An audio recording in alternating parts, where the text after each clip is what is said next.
You still don't understand what you're dealing with, do you? Perfect organism. Its structural perfection is matched only by its hostility. You admire it? I admire its purity.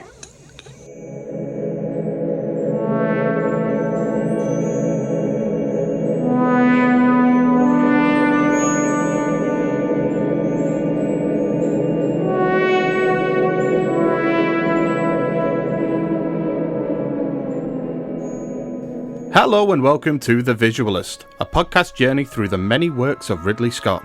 I'm your co-host Gareth Green, and I'm joined as always by writer-director MK Rhodes as my co-pilot in this journey through the Governor's lengthy filmography. Hello MK. Hello Gareth, how are you today? I'm okay, thank you. How are you? I am ready to discuss the greatest movie ever made. Bring it. And for our second episode, we're venturing out into a terrifying cosmos to ask, in space, can anyone hear us critique? That's right, over the next two episodes of the show, we're going to be discussing Scott's 1979 seminal sci-fi horror feature, Alien. But before we chew over this classic, it's time to roll the trailer.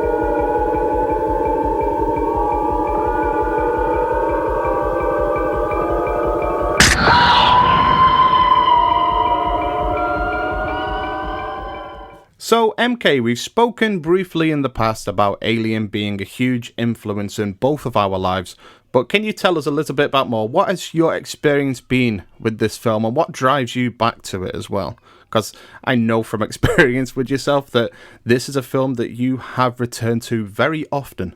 Yeah, if you were to ask me how many times I've seen this film, I would not be able to tell you. I'm sure it must be absolutely over 100, maybe over 200. I think I first saw it when I was 4, and I'm considerably older than that now, so I watch it on an annual basis, at least once or twice. So yeah, if it ever plays in theaters, I go more than once if possible, because there's really nothing like it on the big screen. Especially if you're with an audience. Yeah. It sort of feels like the lead character Ripley says in the third one, "You've been in my life so long, I can't remember anything else." Honestly, that is the perfect summary of this film. It has been in my life so long, I cannot remember the first time I saw it. It's just been there. I saw it from a very early age as well, much like yourself. I think I must have been around 5 years old, and my parents had a very lax attitude when it came to me watching action films, horror films, that type of thing. So I did get to see more than most kids get to. I'm now passing that on to my daughter, who's turned 5 today, and I have bought her many little Aliens figurines for her to play with, because she came downstairs and caught me watching the last 30 minutes of Aliens, and she sat up beside me and watched it and was not fazed one bit by anything in the film. I just had the mute button ready for any time anybody swore, and she was really taken by it. So I'm hoping to pass on that experience to my daughter as well. Like, welcome to the pack. One of us. Yeah, no, remember they used to sell Kenner Aliens action figure toys to children, so it's a good kids movie. I had quite a collection of Kenner Aliens toys as well. I'm old enough to remember when they had the commercials on TV for those. What a time to be alive. It was incredible. The first one I had was the flying alien, where it had a little button on its back and it would flap its wings. I think I may have had that one at some point too, with my Barbie dolls and Power Rangers. Yeah, that's been a very interesting thing to look at, because my daughter also, on the other side of things, loves My Little Pony, and I'm watching her play with her pink Barbie dolls and My Little Pony characters interacting with an alien queen and with Bishop stuck on its tail. It's been fun today to see. Well, the alien queen is a Disney princess now. Of course. We all need to pour one out for the alien queen. But yeah, that's where I have been with the series as well. With Alien, it's just, I wouldn't be able to tell you how many times I've seen it either. And I do try and see it as much as I can at the cinema. But as we were speaking about, over here in England, I've discovered really with yourself that unlike in America, over here, we only really get a chance to see the director's cut now. Whenever there's a re-release of this film, it's always the director's cut that we see on our screens. Which is bizarre and unfortunate, because over here in America, the director's cut, unless it's like some little regional theater that doesn't know what it's doing, over here it is the theatrical cut that is distributed as it should be. Yes. Because as we can go into later, the director's cut is nothing of the sort. Absolutely. I think it's a comment really on where England is, or where Great Britain is, with the state of its cinemas. We have a very low number of independent cinemas still in business, whereas I do believe in America there are far more independent cinemas that are available. Over here, many of our independent cinemas, my local cinemas and that type of thing, closed down many years ago and were replaced by the big monolithic corporate cinemas, and they only ever stick to really whatever the best print of anything is. And it seems that Alien 2004 director's cut release, I think it was, or 2001, was it? 2003, actually. Somewhere in between there. 2003 director's cut release is the one that they continually go back to whenever it is re-released over here. Well, the good news now is that nowadays the 4K DCP is what is distributed, at least what should be. Ridley Scott did not restore the director's cut in 4K. So if you watch the director's cut on the 4K UHD release, the theatrical cut scenes all look great, and then the director's cut scenes come in and they look like shit. Oh, really? Yeah, he didn't bother to restore those. So it goes from the 4K, then it splices into these sort of upscaled 1080 scans of the director's cut material. So I don't think that will ever be distributed to theaters. And it is strange because the director's cut as well, although it is a director's cut technically, it is only in name, as Ridley Scott has stated, that the theatrical version is his final version of the film. That's the one that he is happiest with. And I guess that's reflected in this 4K release. I watched the theatrical version for this podcast, which was good to revisit because it had been a couple of years since I had seen the theatrical. The last time I saw Alien was at the cinema, and it was a director's cut showing. So I was happy to go back and view the theatrical once more. But yeah, so I guess the story for Alien begins in some sense with Dan O'Bannon and his work on the failed Dune adaptation with Jodorowsky. It was on that production that he actually met H.R. Giger, and I could do like in the documentary to Alien, they kind of introduced H.R. Giger at first as being this opium-addicted individual, this opium-addicted artist who's working on these incredibly disturbing but beautiful pieces of art. And the book that they were going through that H.R. Giger was showing them work from was the Necronomicon. Yes. And in that there is pretty much a picture of what the alien is. Necronom 4. As it's called. Yeah, and it was there that really Dan O'Bannon was like, that's the thing. That's what we need to make a story about. But when Dune fell through and he returned to America completely penniless, with nothing to show for his work, he moved in with his, I guess, producing partner or friend, Ronald Shusett. They decided that together, really, it's time to get something made. Alien was a film that was written out of necessity, essentially. It was like, I need to write something. I need to have something out there as a showcase of my work to get money, to get a job, and to move on to the next thing. Together, they hashed out a story, but from my understanding, it was a Dan O'Bannon-led creative endeavour.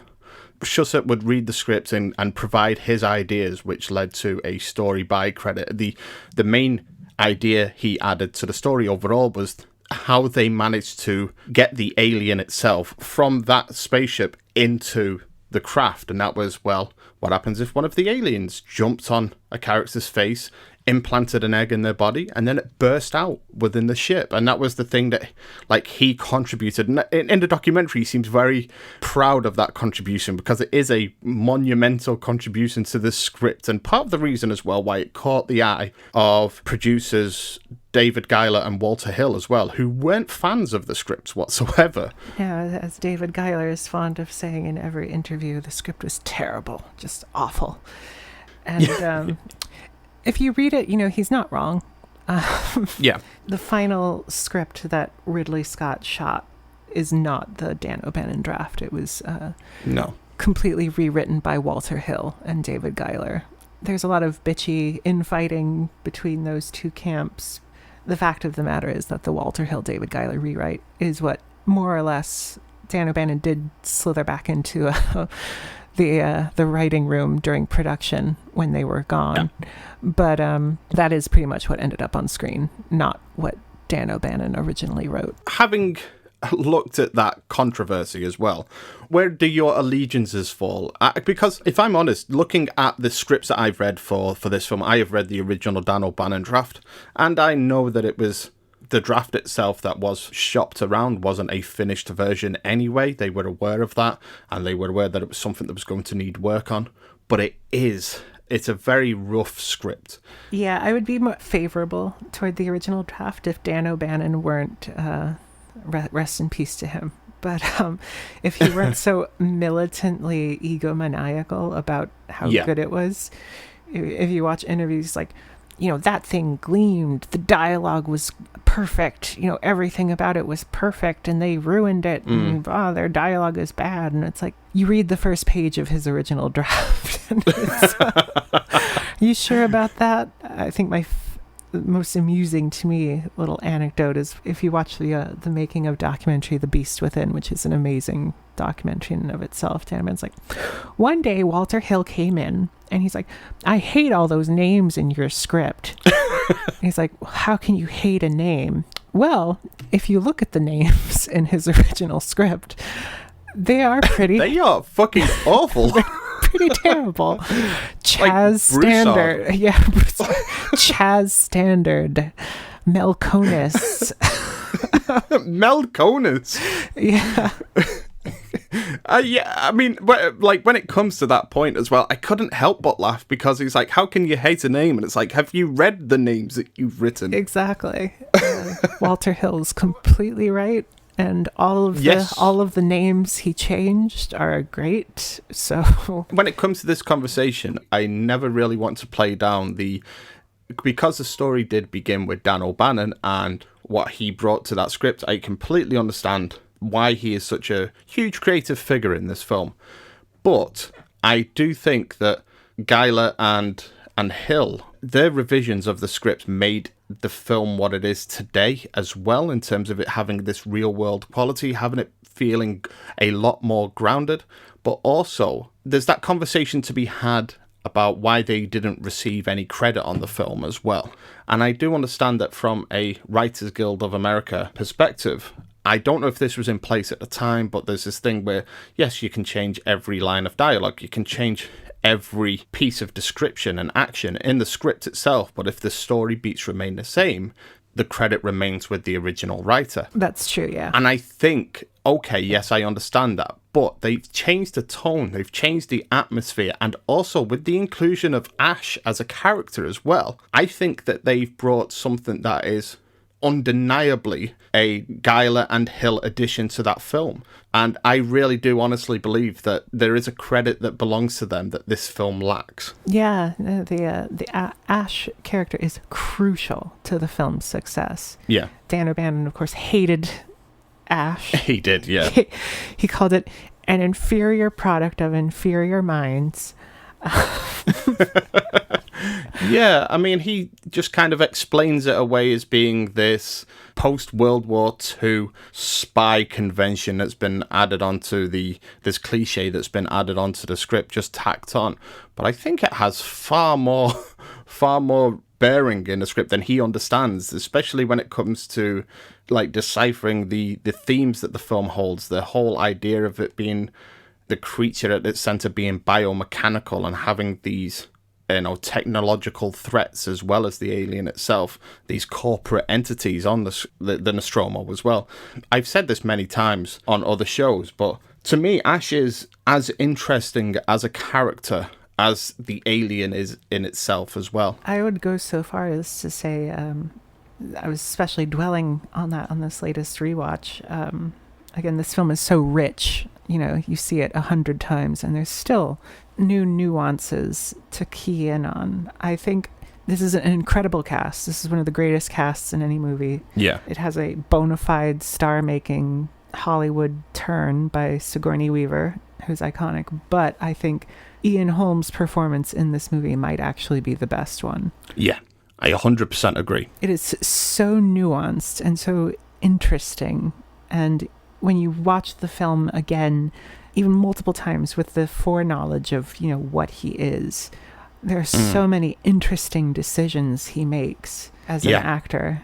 It's just brilliant. It's really brilliant. For me, he is a character as well. In terms of the performance, he's so reserved and so purposeful. Every line is delivered is one that is thought about. It's collated. But at the same time, he's bursting at the seams.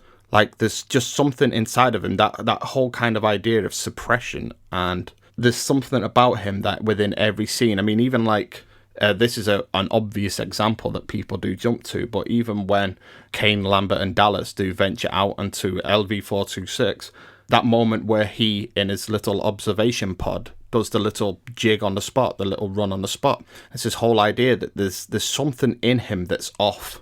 There's something in him that's bursting out, this thing that he's repressed. And as we go into this episode, that idea of repression, of feeling essentially for this industrial character, I want to definitely speak about that in more depth. We can go into the themes and the subtexts of this film, even though Ridley Scott himself would not like that.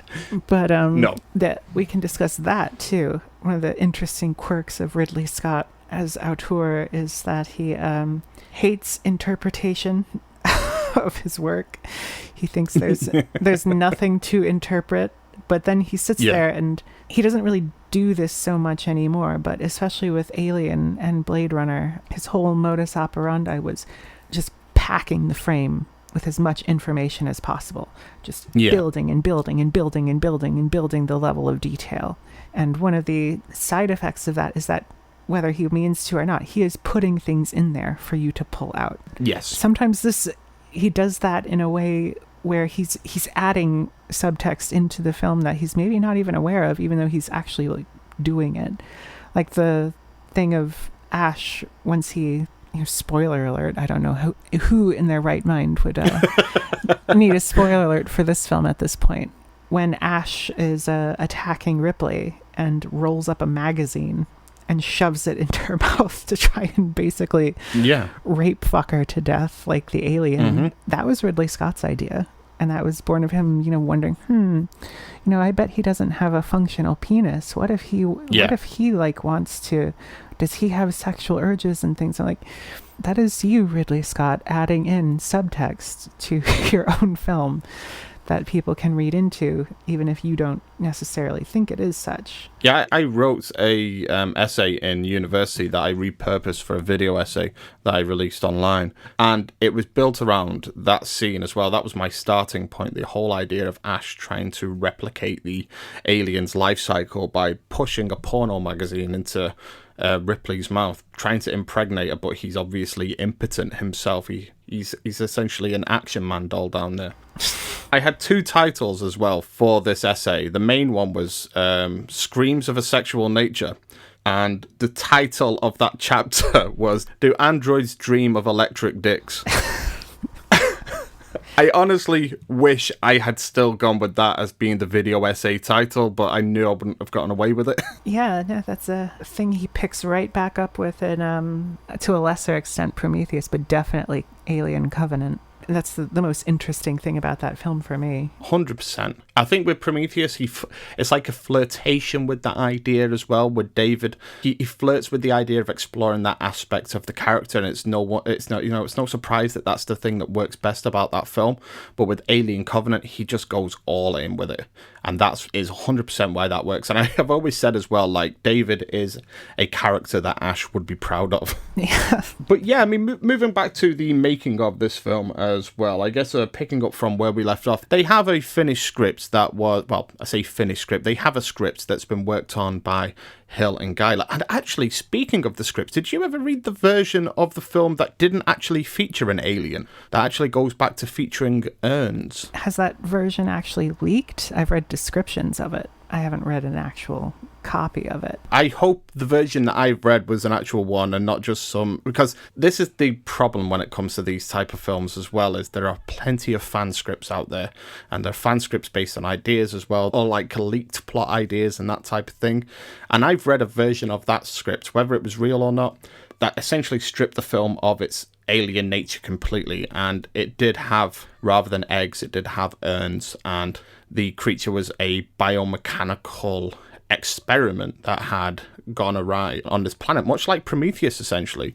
It plays out much the same once it gets back onto the ship, but again, it just stripped those alien bits from the film, and I think in order to do that as well, it would have ended up losing a lot of the H.R. Giger, the otherworldly qualities that he brings with his artwork. That was one that I think took it too far. That is an actual draft then, yeah. Geiler and Hill at one stage were actively removing the alien elements. At one point there was I don't understand it myself, but there was a draft where Genghis Khan shows up.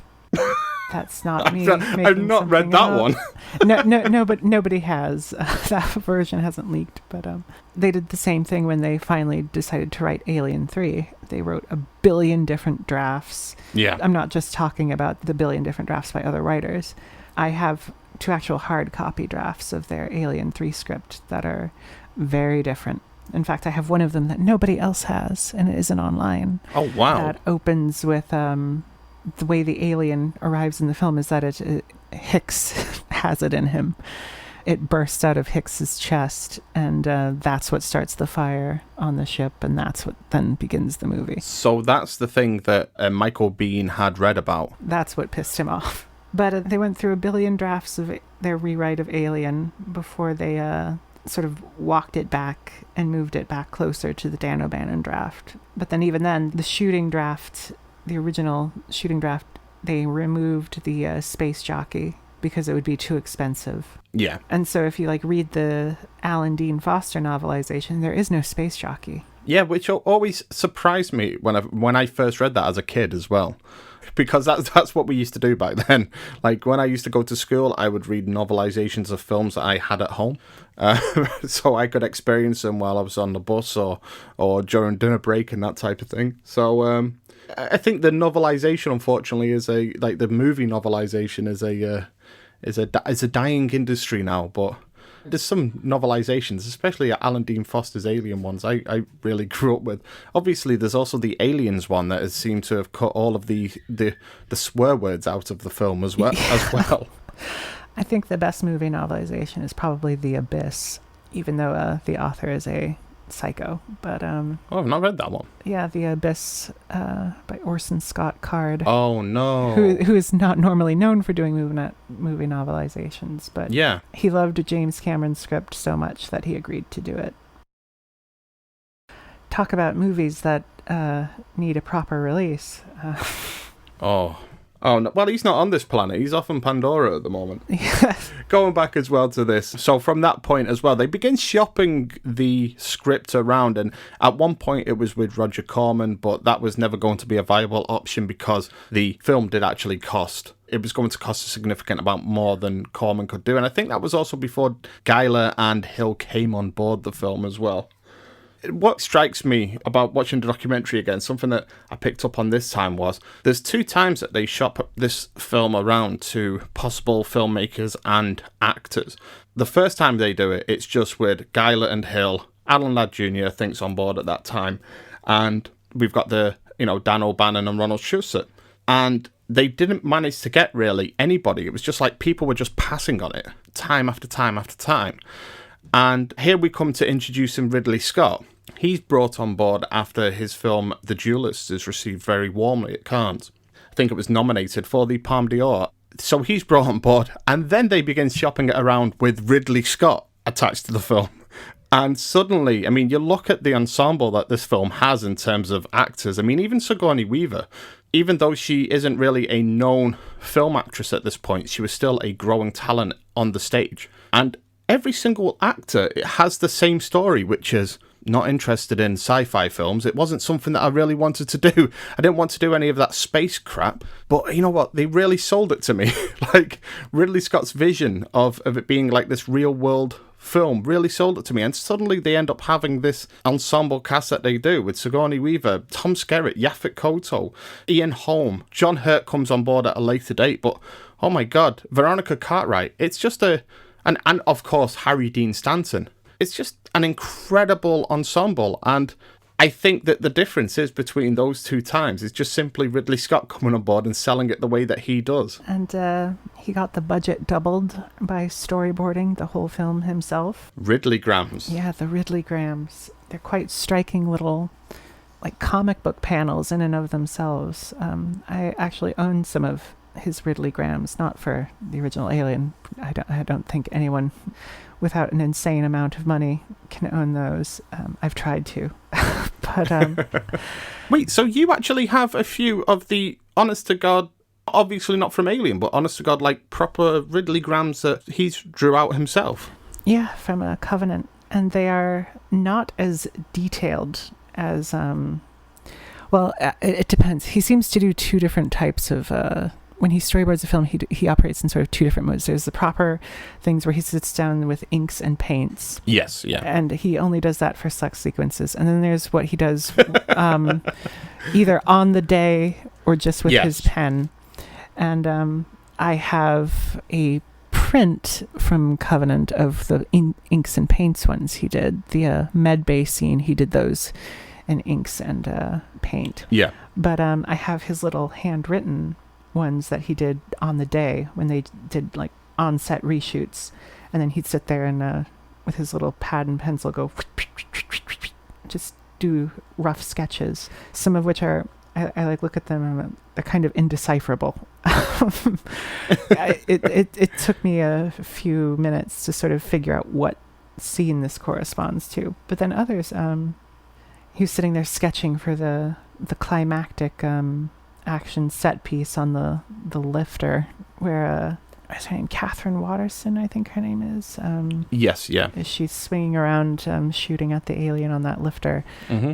And she's got the crane coming. He still very rough, but very detailed little sketches in pen that he just dashes off. It's pretty interesting to see how his little working process is. But his alien storyboards are very detailed. You can tell he sat down, painted them over a period of weeks. They look stylistically like one of his artistic heroes, Mobius, who he actually brought onto the film to design costumes. He designed the spacesuits.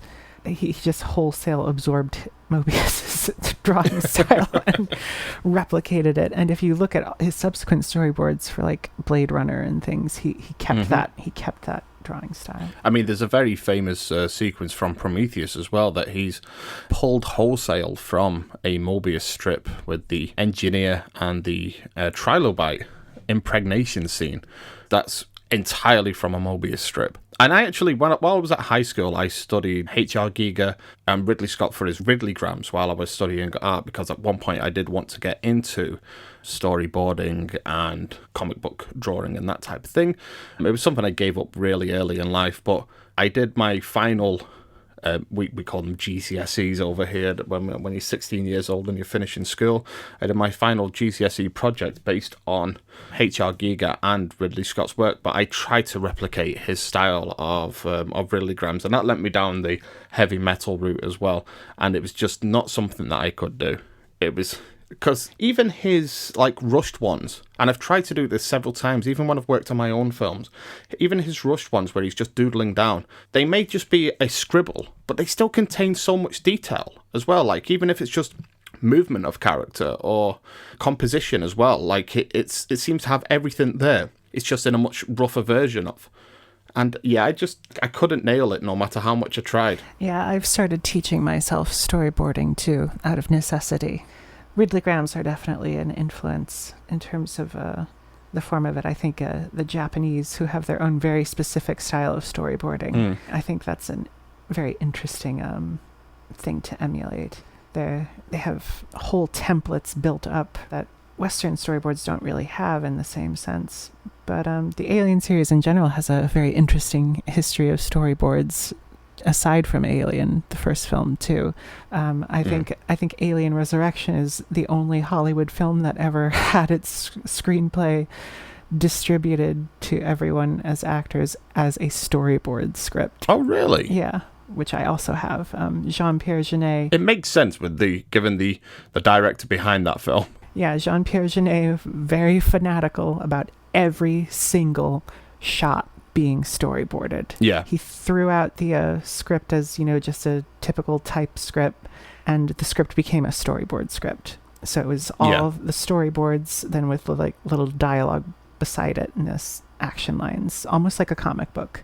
And that's what was given to actors, and that's what was used on set. I mean, I think I've made peace with that film as well. For the longest time, I hated it. And I think my issue falls more in line with the actual script itself. But I still think it's a lesser Alien film for sure. But I think Jean-Pierre Jeunet is at least an interesting choice, and it's still got some interesting decisions in there as well. I think I've come around to it. I think it's a fabulous example of a director overpowering a weak script through sheer style. Yes, yeah. And when I was younger, I was just simply of the opinion that, well, it's different, so I hate it. That type of mentality. And I think, especially because Jean-Pierre Jeunet has become a director that I hold much dearer in terms of his early work with Mark Caro as well. I think the City of Forgotten Children is, I know it's considered to be one of the lesser of the films together, but that's absolutely blew me away when I first saw that. And City of Lost Children? Oh, that's their best. I guess over here we see a lot more love for Delicatessen. That's weird. That's bizarre. Yeah, and for me personally, I see that City of Lost Children as being the best of the collaborations together. Although, speaking of revisionist directors, it's a shame what he's done to City of Lost Children. His restoration is pretty bad. And I've actually seen Jean-Pierre Jeunet's personal print of Alien Resurrection introduced by him because he hates the Blu-ray transfer. Yeah. And I have to say, the Blu-ray transfer looks better. Oh, really? Yeah. He originally wanted Alien Resurrection to have a very heavy bleach bypass. Oh, really? He's really talking it up in his introduction, and then he screened it, and it looks like an Instagram filter. In the case of City of Lost Children, Jean-Pierre Jeunet has gone back and he's done like a fake bleach bypass thing on it, and then he's completely DNR'd it into oblivion. So there's no grain, no detail, no texture. So do not let him anywhere near any of his other old films. Yeah, I really don't like that grain is becoming a thing of the past. Well, that's at least one thing with all his tinkering that Ridley Scott has not moved to erase in any of his films. Even though Alien looks quite different every time it's released on home video. But there's never any they all look good in their own separate ways. I really like film grain, and especially when, I'd say a few years ago, about 10 years ago, Blu-rays are coming up in their prominence. We went through this phase of every film, every release of a film, every remastering, it just seemed to take out the grain out of any film that was released. We saw it from everything from, as we've mentioned, off the show, but Predator. That is a film that had a terrible DNR transfer, and even things like Back to the Future. And I think that's bled through to the 4K release as well, where they've still got that DNR feel to it in places. It just makes people look like waxwork figures to me. There's something about grain that's it's grounding to me. It's warming. It like feels like home. There's a texture to the image. I love grain. It's a natural part of the image. It is literally what makes up the image. That's what the image is made of on film. And I think the worst, even worse than Predator, is what James Cameron did to Terminator 2. Yeah. The 4K release of that is unwatchable, completely unwatchable. Yes. To the point in which I've seen it being sold in places for around £3 to £4. Yeah, nobody wants to watch that. As we were discussing before the show, as in the case with Aliens, where every subsequent home video release has been bled a bit more of color, there's no color. It's yeah. The opening reveal shot of the endoskeleton, the T-1000 endoskeleton, where it's smashing a human skull, and then the pink laser shooting behind it. The lasers are no longer pink; they're blue. And the thing is as well that the Terminator 2 is, at least over here, is screaming out for a proper release, because they released one on Blu-ray called the Skynet Edition, and it has a menu on it that takes just forever to load. Yeah, we had that over here too. So you know the struggle as well. Yeah, and that one had heavy DNR and everything. It's just... Yeah, exactly. And I feel like we are just waiting for a true release of that film, for something as well that feels... That's all like practical effects, all done in camera. You're only serving to create more distance between the viewer and the screen by adding shit, like by taking out the noise, by taking out the grain and making it look far more artificial. Like it's, rather than a film, it's a tour through a Madame Tussauds stage of some variation. That's one of the really interesting things about Alien, which I think is maybe the best looking movie ever made, with Blade Runner being the most looking movie ever made. That's a great description. But Alien, you watch the 4K of it, the grain is completely intact, and but it's so fine that you really have to have either a huge screen or you have to get real close to notice it. And that is a complete triumph of cinematography because of the way this film was shot. One, anamorphic, with lenses that need a lot of light, and two, there is not a lot of light. So I don't know how Ridley Scott and Derek Van Lint did that. It is so finely detailed. This film on Blu-ray and on 4K, it does not look like a typical film from the 70s. It looks fresh. No. It looks pristine. It looks new. It is just one of the most incredibly well-shot films ever made. Yeah, I think that's as well why it's always been a big part of my life as well, because straight from the off, the thing that I responded to as a kid was always the visuals. You know, I was too young to pick up on the psychosexual subtext and everything that's going on under the surface. To me, as a child, it spoke to me as being something that looked unlike anything I'd ever seen before. And to this day, it's still untouchable. People have tried to emulate this style, and some have come close. I think even going back to the time, looking at the Sean Connery starring film Outland, which, to be honest, seems to have been made to take place within the Alien universe. But people have tried to emulate this, and I don't think they've come close to succeeding. Yeah, it's still, to me, the best looking film. It truly is. And it's got every trick in the book at play as well. And one of the things that I wanted to ask as well, because you're far more knowledgeable than myself about these type of things, but what type of preservation has this film had over the years? Because going from the film stock, I mean, we've spoken about Aliens. That was obviously, they've spoken about the restorations of that film being that it was from a degrading stock. It was filmed on Kodak, which was... You know, it went downhill very quickly. It had a very short shelf life. Yeah, that was typical. That's why a lot of films from the 80s look like not the best. They were all using that film stock. Alien, Stephen Nakamura, who is Ridley Scott's favored color grader, who does all of his grading for his new work, and also they sit down and do the restorations of his films, just says that the negative is in perfect state of preservation.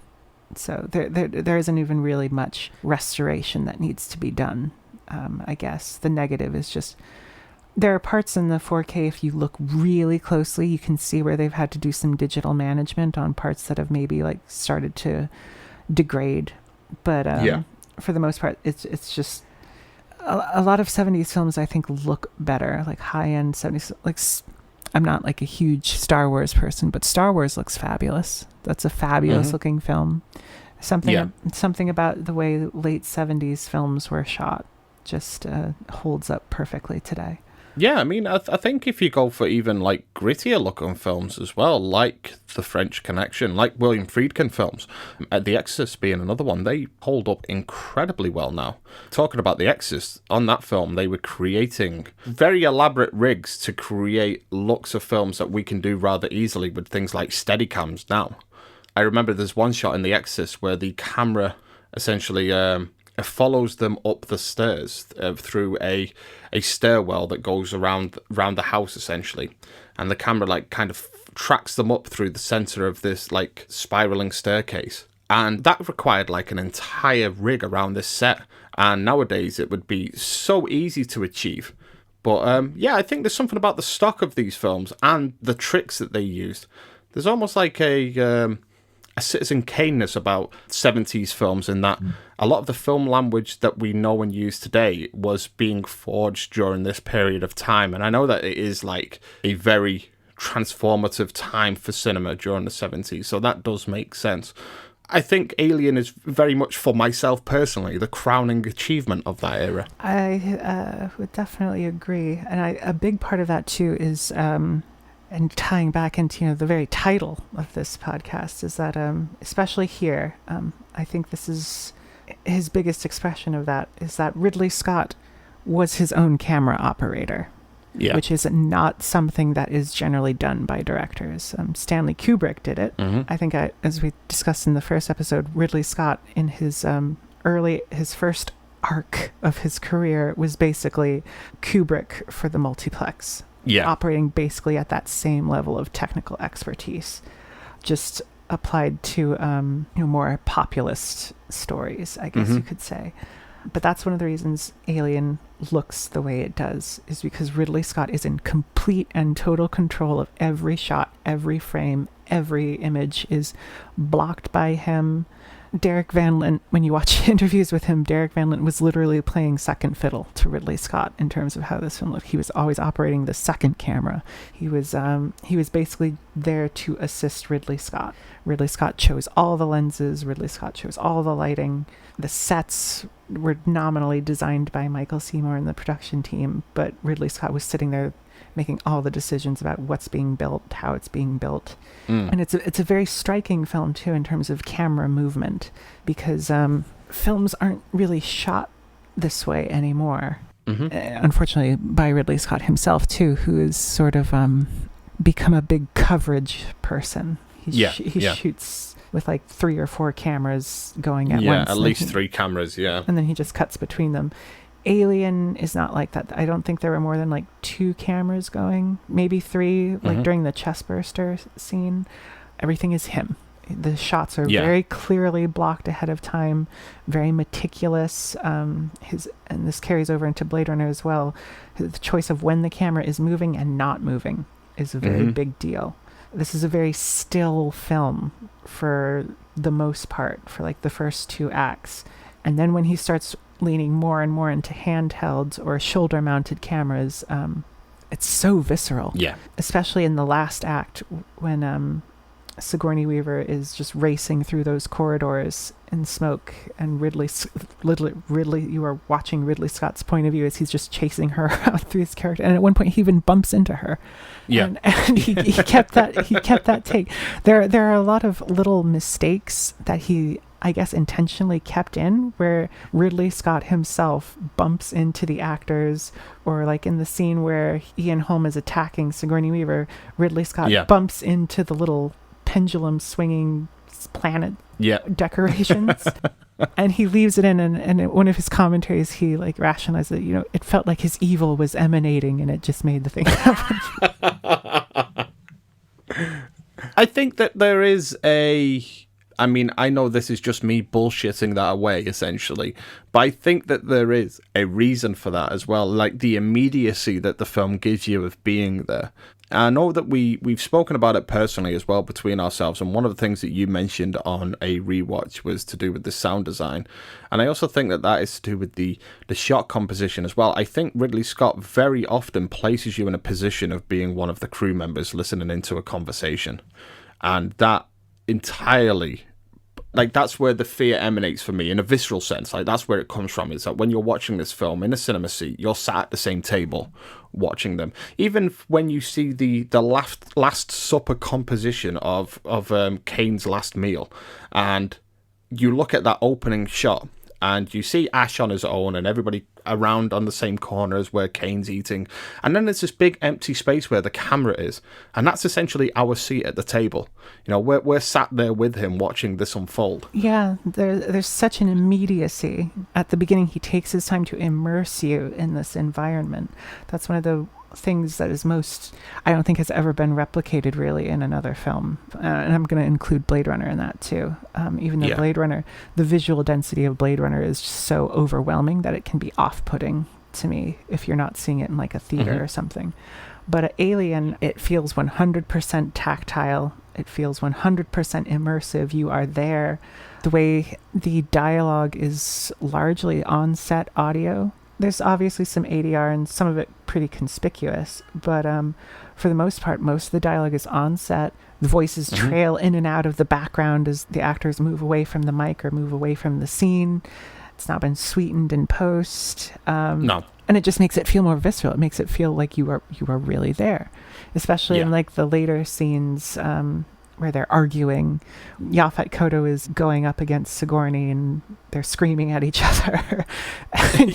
You can't necessarily, like, Yaphet goes so far off into the background that you can't clearly hear what he's saying, but you just hear his angry grumbling.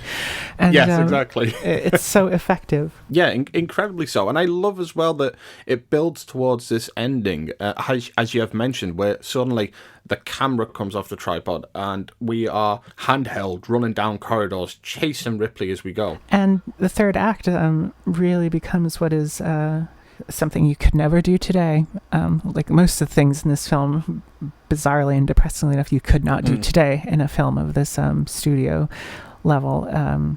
It becomes what is called pure cinema, where there's almost no dialogue. There's no dialogue for almost the entire third act. It's literally just sound and image. Yes. Really, the only dialogue is the mother, the computer, talking, barely audible over blasts of steam and explosions, and Ripley just every now and then screaming, "Bitch, bitch, you bitch." And through that as well, there is only a glimpse of the alien that we see. There's a whole, like, 10-15 minute segment, and we see essentially a glimpse of the alien down the corridor and then one close-up, or maybe two close-ups, one of it just peering around the corner and then the other one of it interacting with Jones the cat. That is all we need for that whole segment, because there is so much, because we've been locked down for most of the film as well, and we've been moving in a very purposeful manner in terms of the way that the world is presented and the way that the camera moves and then doesn't move and that type of thing. Suddenly in this moment, it's just that pure 10-15 minutes of ending, that, as you say, pure cinema. It's also just the amount of anxiety that comes with watching that. Even now, for me personally, I can't help but get wrapped up in it. The flashing lights, it's like a sensory overload as well. And it's amazing to think of the limitations that they're working with here. There's so many limitations and restrictions. There's so little of the alien that we see, and yet we feel so much of it. We feel so much of this film in that moment. And talking about pure cinema, I mean, I know that this is almost, well, essentially completely off topic for the moment, but there's a filmmaker that works today who's released this film that is what I would describe as the most anti-cinema released film made, and that's Christopher Nolan with Tenet. We look at Christopher Nolan's films. I quite like him as a filmmaker, but he is like for somebody that's clearly inspired so much by Ridley Scott, he takes it to the complete polar opposite extreme where every step of the way has to be explained within an inch of its life. Exposition is like king in his film, and it's exposition delivered in the most, like, blunt way. I often have to look past that to really appreciate, like, even his best films. But that struck me as well, like, thinking of that style of filmmaking in Alien, and how, honestly, even the better filmmakers working today can't do films like that anymore. Yeah, and again, that's a 70s thing. That's definitely one of the huge influences of Walter Hill. Yeah. David Giler was definitely there on board, but you read that shooting script, that is 100% Walter Hill, 100% his style. Walter Hill has a screenwriting style that's actually very famous, and which you're not really allowed to do anymore, but which I'm a big fan of, which he writes his action lines like haikus. Yes. There's no bullshit. Just character goes here, character does this, there is this. There's no like florid writerly bullshit. There's no Shane Black smarm sense. No, it's very elegant, very concise. Yeah. It's especially interesting to compare that with James Cameron's Aliens script, not just in terms of the way they're written, but the way they're structured. Like in Aliens, James Cameron sets something up and then he knocks it down later like dominoes, like the power loader. He introduces that, and so that there's a power loader for later on that Ripley can use, etc., etc. Yeah, it's Chekhov's power loader. Yes, exactly. Walter Hill does not do that. That is not Walter Hill's thing. So No. You are not privy to any information that the characters are not privy to in the moment. Something I didn't even really think about until recently is the fact that, because, I've grown up with this film, I've seen it so many times, it's very interesting that there's no mention whatsoever of there being robots until they knock off Ian Holmes' head. And it's like, well, why would there be? Why would they have any need to talk about that? In a lesser film, if this film was made today, there would be they'd be sitting there at the table and they'd be like talking about, what about those droids, blah, blah, blah. No. Yeah. There's none of that. In a lesser film, if this were made today, or if this were a Christopher Nolan film, the characters would need backstories. We'd need to know that Ripley had a daughter. There'd be a tearful scene where, we need to know the emotional stakes about, what she's fighting for. There'd be a tearful scene of her watching a video of her daughter back home or whatever. There's none of that here. Walter Hill does not give a shit about that. Ridley Scott especially does not give a shit about that. And he was very adamant in telling the actors that. Yeah. I actually wrote a note about that exact thing whilst watching it this time, like picking up on it this run through. I will say as well, Walter Hill as a writer is an inspiration to myself as well. I got into his scripts through one of my friends, Chris J. Wadena. When I first started writing scripts, I wrote them like I would write novels. That's how I would lay them out, and it was in like the action just went on forever and forever. And he introduced me to Walter Hill scripts. I think he asked me to read The Driver. That's a masterpiece of a script. Way back when I was a teenager, and that's always been a thing that I go back to. I always think about it when I'm writing now. If I feel myself going down that wrong road again of probably over-explaining something or, going too far with my action, I go back to that and I'll whip out a complete paragraph and write a line. And then that's it. And it's like, if that's all you need, that's all you need. If anyone wants an introduction to, the best screenwriting there is, you can read the Alien script, which is... again, that's the script that got everyone on board, is Walter Hill's script. But his script for The Driver, not so much as like a story or anything, but just as a piece of screenwriting, that is one of the greatest screenplays ever written. Absolutely. And looking as well at this film, what struck me this time was thinking about Ripley and thinking about her daughter, because obviously that's something that's elaborated on in James Cameron's film. But watching this one, it's like, well, we don't need her to say, like... When Lambert comes in and says, we've still got 10 months to go. And we don't need to say, I've got to get back to my kid's 3rd birthday or 4th birthday or something.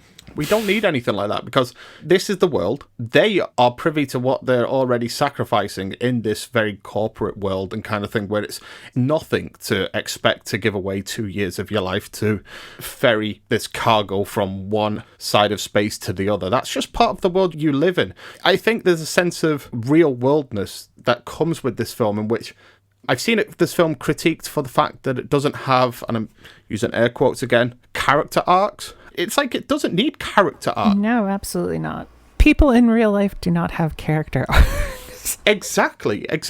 Not every experience, not every like thing that happens in your life has this learning experience with it. Like, this is purely a film about discovery and then survival on its base level, on that top level, essentially. With these characters, it's just simply about that need to survive this entity. And we don't need them to be learning anything or to be gaining anything from that other than their life. Like, that's what I think places me in this film. This you've used that word before, but immediacy that comes with it. I think if you add things like character arcs and backstories for these characters, you take away this sheen of authenticity.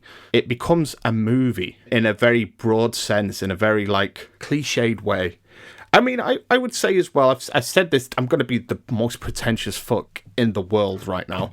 I love Aliens as well, James Cameron's film Aliens, but I've always said that the difference between Alien and Aliens is that Alien is a film and Aliens is a movie. Yeah, absolutely. And Aliens is a damn fine movie, but it's a movie. A good key difference between the two is just Ridley Scott's masterstroke in this was the cast, because he cast the absolute greatest actors he could find so that, in his own words, he would not have to deal with them at all and he could focus on how the movie looked. And this film is really a testament to how, and something that I just think is really unfortunate in how movies are made today, everything is about, it's the characters. No, that is not important. What is important is the actor. You can have nothing on the page, and a great actor can put a whole person there. That's their job. Yeah. You should not have to write a character necessarily. You should not have to write that character into being in a screenplay. In a book, sure. In a screenplay, no. That is not your job as a screenwriter. That is something that the actor is going to do if they're going to do their job. And that's absolutely Walter Hill's position, and that was Ridley Scott's position on this film. And he cast perfectly. Another thing that is very unique about this film today, it wasn't unique when it came out, but it is unique today, if you set aside films today, is these are real actors. They are not beautiful. They are people cast principally for their talent and not because of how they look. Whereas then you go to Prometheus, and everyone in that movie, with a few exceptions, everyone in that movie is hot. Yeah. But nothing about Prometheus feels natural. So it's... Yeah, that's very true. It's the polar opposite of Alien in so many ways, and in all bad ones. But even the way he cast basically the greatest actors he could find so that he didn't have to direct them, which apparently led to a lot of frustration on set, as you can understand. But it pays off brilliantly, because this is a criticism, especially at the time, again, was there's no character arcs, or who are these people or whatever. But no, the sense of immediacy is so palpable, and they're not likable. No, Like Jerry Goldsmith talks about that in the making of how he hated all of them and wanted the alien to kill all of them. People in real life aren't, a lot of the time, they're not likable. They're kind of shitty and annoying. And especially at work. Exactly. And these are people at work. These aren't like buddies. These are... If people speak to me at work, they're not going to like me. And I work on the phones talking to people all the time. I know people don't like me, so I completely understand. It just feels very real in a way that most films don't, because most films try really hard to make you like the characters, and this does not do that, which is also a very 70s thing, which again you can't do today. And again, is a really bizarre thing about Prometheus, where it tries to convince you that the characters are worth liking when they're complete, like, total brats, like the Martian Green's character. And you're like supposed to feel something when he dies, aside from relief. Yeah, the fade to white. Yeah. Even speaking of another film, like going through Alien and looking at those characters and the immediacy those characters have, we essentially only know these characters for a few Earth days. They're on the planet for what it must be about 25 hours or so, and then the rest of the film takes place very, I would say, swiftly, maybe over a period of a couple of days on the Nostromo itself. And when you get to know people don't give you the life story, especially if we're just jumping into, like, another work day for these characters. It's just an excursion while at work. You don't get to know people's life stories while observing them within the workspace or anything like that. And like you say, once more, that adds to the authenticity. And seeing it against films that are made now, another prime example, really, that makes a very good juxtaposition to this film, Alfonso Cuarón's Gravity. Oh, yeah. It's a film with a very immediate and like it plays out in real time, and it's got a very immediate situation at play. But it has to force in this ham-fisted character arc and discovery life journey as well. It's about a woman that's overcoming a tragic loss in her family, which all films about women on a big budget level are about overcoming a tragic loss. It's about them overcoming a tragic loss, and now she's rediscovering purpose of life by having the tiny fragments of satellites blasted at her in space. Yeah, that's one of my I love Aliens. I think Aliens is a great movie, but that's one of my criticisms of Aliens, is that I don't necessarily think what James Cameron does to the Ripley character is especially interesting. Yeah. I think what Ridley Scott and Walter Hill did in Alien is much more interesting. And then what Walter Hill did again in Alien 3 is righting the ship back on course after Aliens. It's a controversial statement for some people, but no, there's nothing about Ripley's character in Alien has to do with her being a woman. That's beside the point. Exactly. It's a unisex character. The fact that it was written as a male character, they changed it to a female character as well. And to be honest, you don't have to change much, if anything, in regards to the script in order to make that work. These characters are essentially interchangeable on a gender level. Literally all they did was change the pronouns in the action lines. Yeah. And I think that's brilliant and radical, especially at the time. Oh, absolutely is. I suppose, as Ridley Scott does, he seems to do this throughout many films in his career. He kind of paves the way for many films to follow in order to provide, women with more to do on film as well. Because in studios in that way, throughout a long period of time, we're set in, these are the roles that are for women, and they're only for women within this age bracket as well. And we look at the Alien series as well. I mean, even straight up to Alien Resurrection, the fact that it has a female lead, and that even now there's still a desire to see Sigourney Weaver in, an aged Sigourney Weaver. She's essentially an OAP at this point, to still return back to this role. That's a huge change in terms of like studio attitude that's been, that the way has been paved for by this film. And all it comes down to is the decision as well to change the gender. The casting of Sigourney Weaver is, the success of this film is not just all Ridley Scott.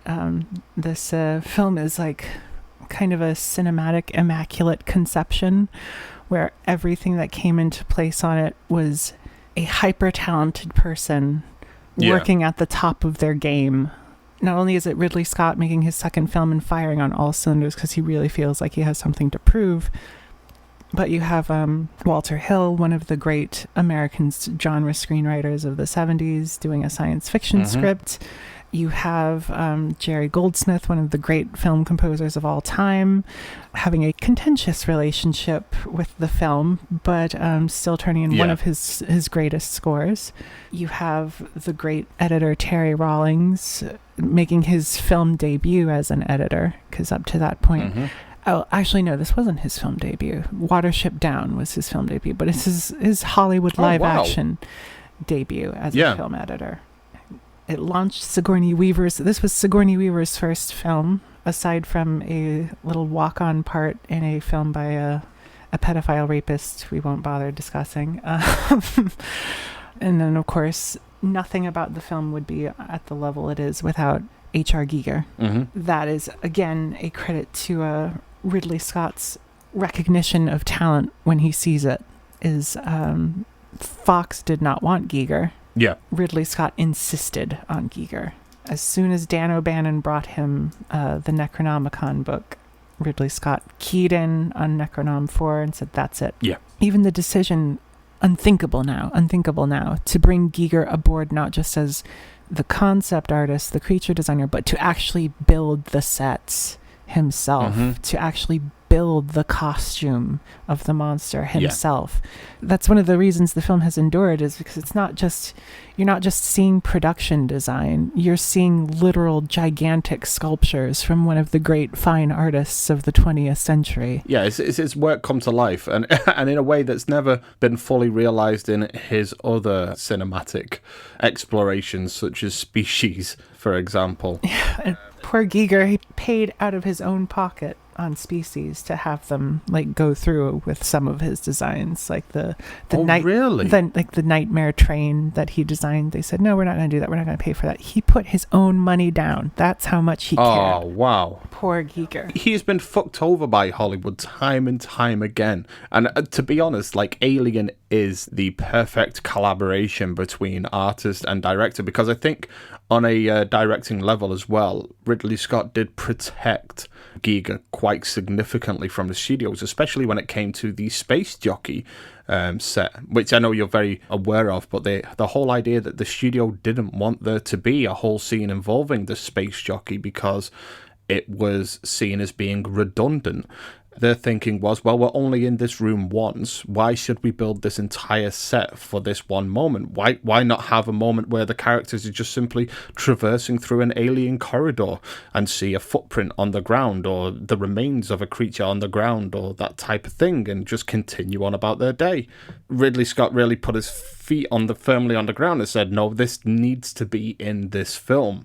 This is part of the reason why I'm doing this film. And, this is the moment really which we are making the statement that this is a different type of film than audiences are expecting of something of this genre. And he said if we hadn't have done that, it would have been more in line with the type of Roger Corman film, where obviously they'll be looking to where can we save the most money, what can go. H.R. Giger's never had a relationship like that since. His work has been almost a gimmick, the trivial selling point, like the fact that they brought him on board for Batman Forever to design a Batman car. Is that where his talent should lie, essentially, you know? And then they didn't even use his design. No, they didn't. And obviously there's the whole experience that he had with Alien 3 and the production of that film, which is rather unfortunate. I really like the design of the runner in Alien 3, but I really quite like his design as well. I like the human lips on the alien. I would have made it more naturalistic and not as slutty is probably the word, like lustrous, which obviously plays right into H.R. Giger's art style, but I like that concept as well. But yeah, I would have hoped to have seen something as weird as that in another Alien film perhaps, but it never quite come to pass. Speaking of which, by the way, you've spoken about controversial opinions. My controversial opinion is that Alien 3 is my second favourite Alien film. Oh, it's mine too. The assembly cut version. Yes. It's a very broken masterpiece in a way. It's the only David Fincher film I have strong feelings for, let's put it that way. No, I quite like it in a rather big way. I do quite like Fincher films, but it's like that one's the hardest to beat for me. It's a very bold picture. Would not be able to make it today.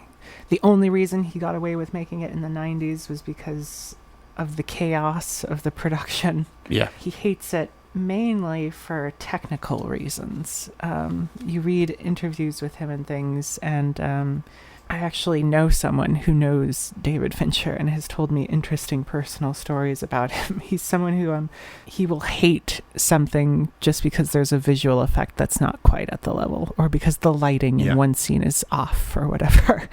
And so he really, really hates Alien 3 because it's, more than anything, it seems, because it's not technically perfect. Yeah. Like some of the visual effects are really rushed and things like that. But that's not really what's important necessarily. No, that's not why it works for me. Yeah. And I think some of the visual effects, despite, being rushed and kind of dodgy, they're very interesting effects, which is often, I think, better than, quote unquote good. And it's obviously, for myself, it's a who's who of British acting talent as well. There's quite a phenomenal cast.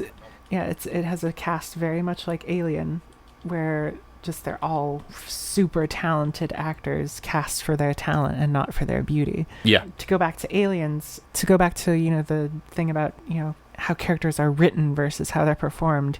In Aliens, you can tell James Cameron put a lot of work into how those characters are written as characters on the page. And the actors, they're all good actors, but they're not great actors. They're not actors on the level of the actors in Alien or in Alien 3. And so there's like a comic book quality to them. There's a reason they were able to be merchandised into action figures. Yes. And there's a reason why they've become like the most influential character types for video games ever since as well. Exactly. I see that trope repeated in video game and comic book form time after time after time. Yeah, it's because they're very broad and loud and archetypal. Yeah. Whereas there's a level of nuance to the characters in Alien and Alien 3 that is born out of the acting and less out of how they're written. I guess the thing is as well with Aliens is you have these like comic book characters, but you still have Ripley. Even though I think Ripley's still a more like a broader version of that character as well. Yeah, she in terms of the way that she's presented. Yeah, Sigourney overacts a bit in Aliens at times. She's great in it.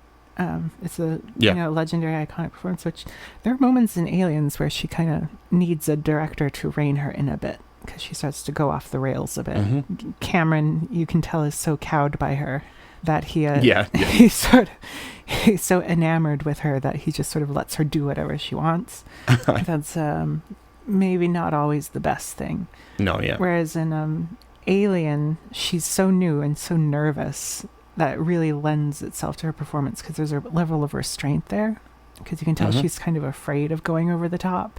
And in fact, in the scenes where she does like actually raise her voice, you can tell it's like the fifth take where Ridley Scott has been egging her on through Yaphet Kotto, trying deliberately antagonizing her. Like there's a real exasperation there.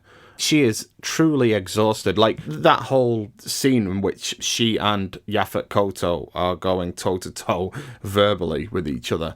You can see that relationship through that film has been building to that point, and Ridley Scott's just been feeding to Yaphet all the way through. Make her work for this. And she is being made to work for that entire film. And as you say as well, I guess there is that element as well that there's something riding on this film for her as an actor as well, in which, she hasn't got the power that she has later on in her career, in which she can, make the demands and say that this is the way I think a scene should play out from my acting point of view. It's very early in her career. It's a make or break type of film, considering that it ends with, the pure cinema of her on her own, toe to toe with the alien. I guess it has that kind of fear under the surface as well that's really made to play for the film on an acting level. There's something riding on this film for her. Obviously, she was cast more for her, statuesque bearing and everything. And this is the only film in the series where she sort of shows some skin. Yeah. I don't think anyone was expecting this to be like a breakout movie star making, future multiple Academy Award winning role. Almost, again, that sort of miraculous alchemy of how the film was made. That just everyone who came onto it was perfect. Yeah. I don't think there's ever been a film like that since that has that perfect confluence of elements. And I know you've mentioned that earlier on as well, but that from the acting point of view. I mean, I know he has a faith in his actors to come on his films and do a job.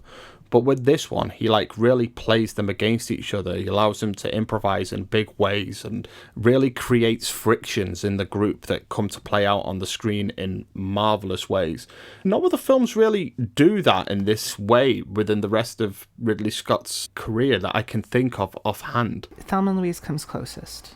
Thelma and Louise is the only other Ridley Scott film aside from this that has great performances in it. Yeah. And then in that, it's mostly, shouldered by only two actors, but those are all-timer performances, all-timer characters. Yeah. And in the same way, I think Alien has that. Blade Runner doesn't have that. Blade Runner has more movie stars in the sense that, it's got Harrison Ford, who's good. He's fine. It has Sean Young, who's cast for her beauty, who does good. Like, it's her first role, and she's trying, and she does pretty good with what she's given. And she looks beautiful. That's undeniable. And then everyone else, aside from Rutger Hauer, kind of fades into the background a bit. or they just sort of pop up for, their one scene and then they're gone. And it's not really a strong ensemble acting piece. And you can feel him trying to redo this, to recreate this alchemy that's an alien in like Prometheus. And it's disastrous. It does not work at all. He's indulging the actors and like laying on the character tics and everything, and it feels forced. It feels unnatural. Why are all these scientists still acting like space truckers? It just doesn't work. What happens in this film is just sort of, it's a once in a lifetime thing. No, absolutely. Every actor in this is brilliant. And Veronica Cartwright, especially, as the only other actress against Sigourney Weaver in this. And she, in fact, thought she was cast as Ripley. As improbable as that might seem. She's brilliant.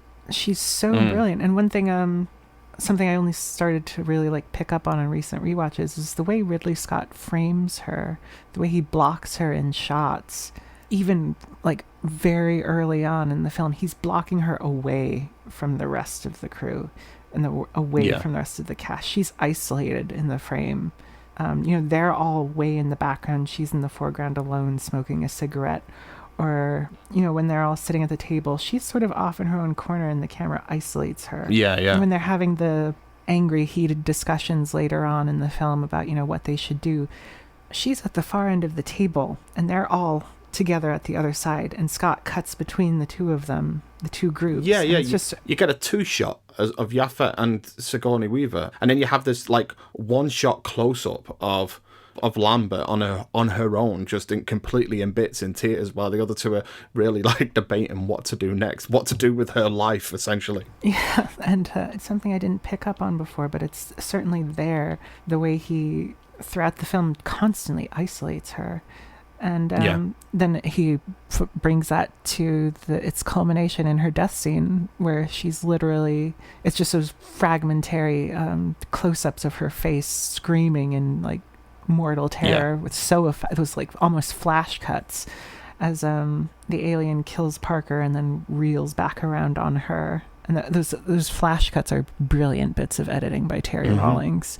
They're so frightening and impactful. And the final reveal as well is one that has stuck with me for many, many years. That shot of Parker in the back, slumped over, and in the foreground we have Lambert's leg dangling down with a single broken toe, is utterly terrifying to me. And something else I noticed recently on our rewatches is the shot before that reveal, where Ripley is standing out in the corridor. Ridley Scott has flooded the foreground of the corridor with water, just so he gets the reflection of Sigourney Weaver, who's standing in the middle of the corridor, just so he gets the reflection of her at the bottom of the frame in the foreground in the water before she looks into the room where their corpses are. And that's just the insane level of attention to detail. Yeah. Again, every shot has something new for you to discover. It doesn't matter how many times you see this film. You can see it over 100. There's always something new there, because he's so obsessively packed detail into every frame. I mean, how much does he get out of that single set? I'm not even talking about like the space jockey set or like the egg chamber or anything like that. I'm not even talking about one of the grander sets, but the set of there being a single ladder in the middle of an industrial corridor. Like you have this meeting area where a few corridors come together to this ladder in its center. And he gets the most out of this one set. There's a single shot that always gets me of like from the POV of Ripley run down the corridor to this ladder that's lit in yellow. And I don't know, it just grabs me every single time. But that set is used so much throughout that whole segment. And he shoots it from different ways. And each time it's just incredibly striking. It's a new environment. It's somewhere else on the ship. But there's an incredible sense of a journey throughout that entire ending sequence, and yet it's really about the economy of shooting. Like he makes the most of that area in that whole movie magic way. Every time that we see it, it's something slightly different. You mean the central ladder? That's it, yeah. Of course, especially in the third act with all the strobe lights going, it becomes a really spectacular looking set piece. And I love the incredible close-up where he pushes in really tight on it as Sigourney Weaver is cautiously climbing up it, and her fingers are in the foreground. They're covered in sweat, like beaded, and you know for sure that Ridley Scott was sitting there spraying her hands with like water beforehand, and then her like terrified eyes rise up and peer out. It's so good. Yeah, I mean, that is the iconic shot. I've seen that repeated in several other films, including Paul W.S. Anderson's Alien vs. Predator, and it doesn't look anywhere near as good. I mean, of course. I don't remember much about that film. Whenever I watch it, it's in one eye, out the other. Yeah, they recreate it while Lex, after she's fallen off the side of a bridge, climbs up the remains of the bridge. It's really shit. But anyway, yeah, that's. I was going to say another story for another day, but nobody's going to be talking about that. And that's all for the first episode of our Alien Double Bill.